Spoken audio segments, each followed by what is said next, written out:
started listening to you about a year and a half ago, and I got my wife, recently new wife, into you as well. So we're both on the same plan and have the same head on. And my question is, we want to purchase a house within the next year or two, and the only debt we have right now is student debt that we've been saving over the last year. And my question is whether we should pay it off all now, but wondering if that will affect our credit score with trying to purchase a home within the next year.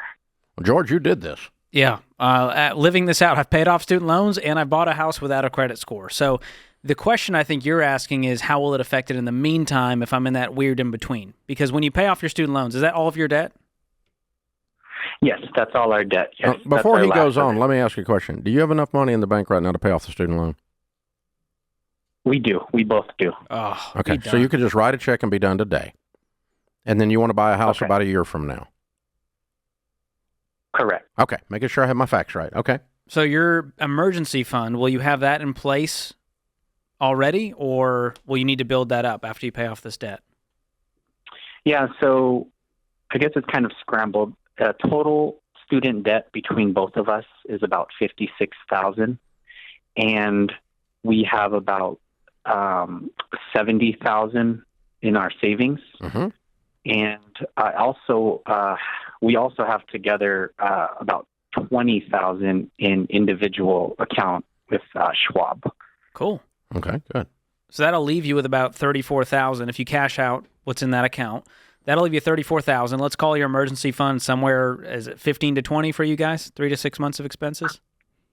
Yes, that's about right. Okay. And then you've got a little starter down payment fund with the rest of that money. So you got about $20,000 towards your down payment, and you got a year to finish saving up, right? Yes. Okay, yes, so we're going to tell you to pay off your student loans today. When you get home tonight, go, honey, we're getting ready to be debt-free. Watch, push this button. Okay. Okay, now, It's then how are you going to get a house? So then in 6 to 12 months after you pay off your debt, that credit score will disappear once you close all your accounts. And then your credit score will disappear. Now, there's a chance you get the house and they run the credit and you still have a credit score, and it's probably still going to be a good score, and that's fine. You can still get a house that way. But there's really your credit score is not going to go down to, a 600 all of a sudden because you paid off your loans. You have any credit cards open?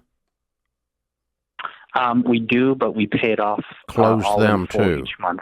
Close them too. Okay. That'll keep your credit score open. What we're trying to do is have zero credit activity, which will make your credit score completely disappear in 6 to 9 months.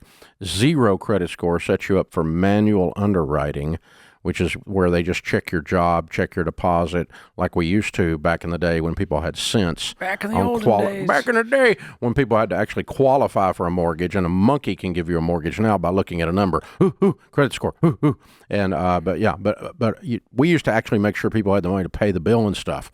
And it's called underwriting the loan. Manual underwriting is what it's called now, as opposed to not underwriting it. And so that's what George did. He went with a zero credit score into Churchill Mortgage and got a mortgage on his first home. Did I have that right? Yeah. And Anthony, there's going to be so many friends and family that go, "You're crazy. It's going to be so much more expensive. It's going to take forever. It's going to be impossible." Don't listen to them because they've never done it. And so I'm telling you, it's not going to be that difficult. It's not going to take a lot more time. There's going to be a few more extra documents. And as long as you stick to that 15-year fixed with at least 10% down, you're going to get a really great competitive interest rate. With Churchill Mortgage. Not all mortgage companies know how to do this, Anthony. Yes. So you can't run over at some stupid butt place like Bank of America because they won't know their butt from a hole in the ground. My lender said they won't do it. You got to stick with one that actually knows what they're doing. Yeah, you got to get with somebody like Churchill. They because we've endorsed Churchill for almost 30 years, and because I've told people to not borrow money, Churchill has obviously system-wide learned to and managed their whole process to being able to do manual underwriting, because a lot of Ramsey people don't have a credit score. Because all of us got rid of our debt and our credit. We don't use credit or debt. But now, if you keep those stupid credit cards open, you may end up with a 650. And that's going to screw you up.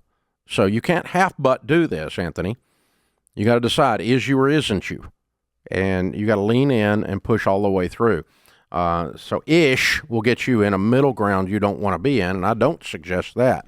If you're going to do that, then just stay in debt, son. Yeah, this idea of the credit score is hilarious to me. And once you get the mortgage, there's no reason you would ever need a score at all, even though you don't need one for the mortgage. Because the only reason people hang on to it is the what if, Dave? What if we need to go into debt? You know, if I was in the banking business, I would invent a thing that said, you need to go get a credit card so you can build up this number, so that you can get a car loan, so that you can build up this number, so that you can get a student loan, so that you can build up this number, so that you can get a home mortgage. Because you need this number. And I would teach you to worship at the altar of the great FICO, because I would tell you that FICO was your great provider, and that your life on the planet will be somehow substandard if you don't have this number. It almost sounds like Revelations. Yeah, this is conspiracy level theory right here. And it's the only number that we obsess over more than our weight. Those 3 digits, man, we are so obsessed. We brag about it. We the culture, not you and me, we. Dave and I, it'd be a really sad You time don't even bragging. obsess over weight unless it's a lack of it. I don't share those numbers, Dave. Okay. And my credit score is I would sadly share gonna be some low. of my numbers with you, but it wouldn't help. Either one of us. I'll take one for the team, Dave. You can donate some to me. Oh, but it really is a wild thing that our culture has become so obsessed. So here's the interest. You know, I have to teach this, and have for 30 years. You could get $1 million inheritance. Your FICO score doesn't change one penny. It is not an indication of financial well-being or financial health. It's an indication mathematically. The algorithm by which they used, the math they used to build the FICO score is 100% based on how much you play kissy face with the bank. If you don't play kissy face with the bank, if you're not making out with Bank of America, you're not getting a FICO score. I mean, this is not hard, people. If you get $1 million a year raise at your office today, everyone will wonder why, and your FICO score will not change 1 point. And you won't care about your FICO score then. Anyways, It won't change 1 point. Yeah. It's not an indication you're winning with money. You can be broke but deeply in debt and have an 800 credit score, which, matter of fact, is about the only way to have an 800 credit score. Yeah. This is The Ramsey Show.